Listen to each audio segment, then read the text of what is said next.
ভাষা নিয়ে সংযত হন। ইউনূস ঘনিষ্ঠের মন্তব্যের পর সাবধান বাণী ভারতের। বাংলাদেশকে বিশেষ বার্তা।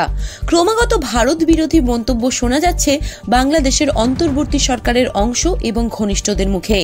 এ নিয়ে তাদের সতর্ক করল ভারত। নোবেলজয়ী অর্থনীতিবিদ মুহাম্মদ ইউনূস নেতৃত্বাধীন বাংলাদেশের অন্তর্বর্তী সরকারের উদ্দেশ্যে ভারতের বার্তা, ভাষা নিয়ে আরও সংযত হন।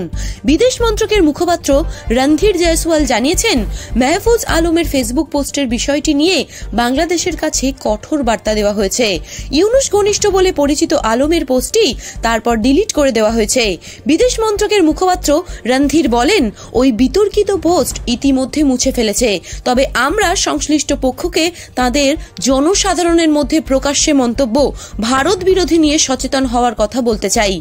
ভারত বারবার বাংলাদেশের সঙ্গে সম্পর্কের উন্নতির আগ্রহ দেখিয়েছে, কিন্তু এই রকমের মত প্রকাশের ক্ষেত্রে দায়িত্বজ্ঞান থাকার প্রয়োজন।